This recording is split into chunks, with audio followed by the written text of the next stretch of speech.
Cheerleaders of the week from Clinton. You know, we were just talking in the studio what a good coach Corey Fountain is, and he's given those cheerleaders plenty to cheer about. He and his staff and his Red Devils.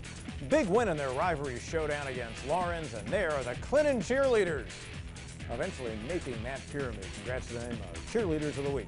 Welcome back to the show. Now, about 10 area schools opened their season tonight. Among them, the Malden Mavericks. A year ago, they had a 5-star Jaden Lucas and a 3-star Deuce Caldwell playing for them. Well, they started with some familiar faces back as they went at it against Boiling Springs in their home field, and eventually Gabe Blanton coming up with a turnover on the turf.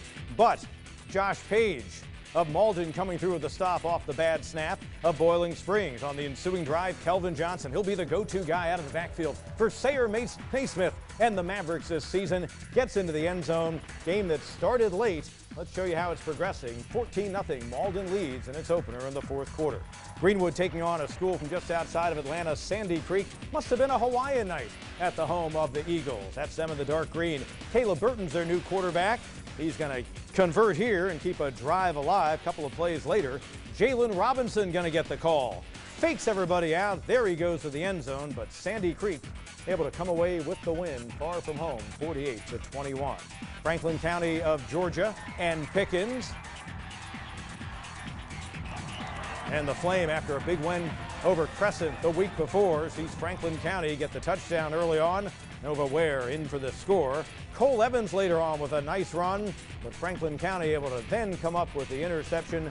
Show you how this one ended up. Pickens able to rally for the 42-17 win.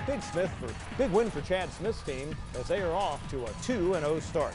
Pendleton and Eastside looks like an improved Bulldogs team. They won just once a year ago. So did the Eagles, but Pendleton trying to get to 2-0 in the season. Had to stop Calvin Banks. 7-yard run for the Eastside running back. Cortez Glenn later steps up with a big defensive play. Look at number 62, the Pendleton defensive lineman. Oh, a defensive lineman's dream. Think you score that an interception. And then Tajon Mahdi for the touchdown. Pendleton looking good on the road. Show you how that's progressed. A game that started late turns out to be a 34-8 Pendleton win. Broome and Chesney get together at the home of the Eagles.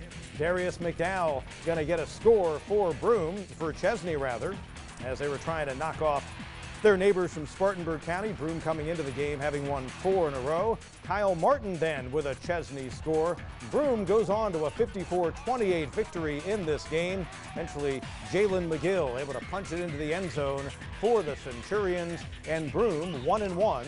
Chesney falls to 0-2. There's the McGill touchdown for the Centurions. Blacksburg and St. Joe's going at it. That's Josh Batchelor, the interim coach for the rest of the season, in for Jet Turner, who's attending to a medical issue for Blacksburg. Wildcats get the early lead in the road. Dre Buxton on the opening drive, but back comes St. Joe's. Chris Johnson had a big run. Then William Gillespie able to weave his way close, gets him a little bit closer. Eventually, St. Joe's punching it in. And the Knights are 2-0 on the season. They cruise on to a 36-7 victory. 35-7 win against Blacksburg. Landham and Berea, opening game for each team. Battle of Cardinals and Bulldogs in Greenville County. And an early and nice long run for Berea. And Matthew Downs with that. Kyle Parker later on gets the field goal for the Bulldogs, and Berea sees Landrum then get things going. Colton Link, 71 yards, a sign of good things on the night. They play in the third quarter. Landrum has a 27-3 lead. Link, a big night and a big run right there. Blue Ridge and Liberty doing battle at the home of the Red Devils. Liberty opened up with a win last week, so did Blue Ridge. Austin Smith, nice run for Liberty. And then later on, out of the backfield and busting it, looks like Tucker Massey, or I should say J.J. Hernandez for Liberty, and Peyton Red able to fire the pass. However, this game ended after 3 quarters. We understand Blue Ridge was declared the winner. I believe that's the case. And Blue Ridge show you the score in that game, a 20-7 victory. Delayed in the fourth quarter. It's our understanding, we're not 100% sure, but it's our understanding Blue Ridge will be credited with the win. 96 and Ware Shoals battle in the Lakelands. Braden Mitchell able to get the nice little fake out. 96's quarterback. It almost looks like a broken play. Turns into some nice yards. And then late in the fourth quarter, able to get a touchdown, 96. Show you the final as they were trying to get to 1-1 on the season. They do with a shutout. Other action, Wren went down to Jefferson, Georgia. That's how it turned out.